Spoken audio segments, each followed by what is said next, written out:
மக்களே, இன்னைக்கு நம்ம செய்ய போகிறது என்னன்னா கொள்ளு கஞ்சி வைப்பது எப்படி என்று பார்க்க போகிறோம். தேவையான பொருட்கள் கொள்ளு, அரிசி, தேவையான அளவு உப்பு.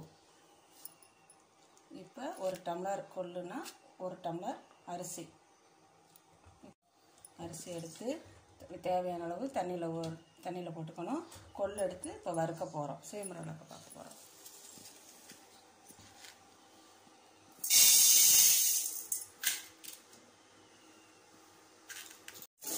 கொள்ளு வறுக்கிறோம். கொள்ளை மிதமான சூட்டில் வச்சு பொன்னரமாக வாசம் வரணும் வறுத்து எடுத்துக்கணும். கொள்ளை இப்போ பொன்னரமாக வறுத்து எடுத்துருக்கோம். இப்போ இதை அம்மியில் வச்சு அப்படியே ஒன்று ரெண்டாக உடச்சி இந்த தோலெல்லாம் எடுத்துட்டு வேக வைக்க போகிறோம். இப்போ இதை உடச்சி எடுத்து வச்சுருக்கோம் கொள்ளை. இப்போ தோலை நீக்கிட்டு சமைக்க போகிறோம். இப்போ தோல் நீக்கி வச்ச கொள்ளை குக்கரில் வேக வச்சுருக்கோம். தேவையான அளவு தண்ணி அரிசி மேய்க்கிற அளவுக்கு ஊற்றுறோம். வறுத்து கொள்ளு ஒரு கொதி வந்ததுக்கப்புறம் அரிசியும் அதில் சேர்த்துருக்குறோம். இப்போ தேவையான அளவு உப்பு சேர்க்க போகிறோம்.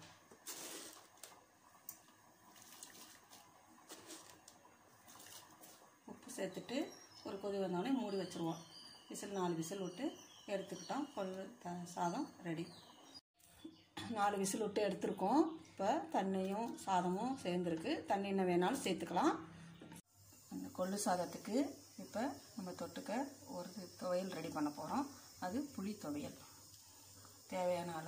தேவையான பொருட்கள் வரமிளகாய், வர கொத்தமல்லி, பச்சை கருவேப்பிலை, புளி கொஞ்சம், உப்பு தேவையான அளவு, சிறிது சின்ன வெங்காயம் எடுத்து வச்சு இப்போ அரைக்க போகிறோம். கடைசியாக வெங்காயத்தை கொஞ்சம் தட்டி வடிச்சிடணும். அம்மியில் வச்சு அரைச்சி எடுத்து வச்சுருக்கோம் புளி துவையல். இந்த கொள்ளு சாதத்துக்கு இந்த துவையல் நல்லா சுவையாக இருக்கும். செய்து பார்த்துட்டு சொல்லுங்கள் மக்கள். நன்றி, வணக்கம்.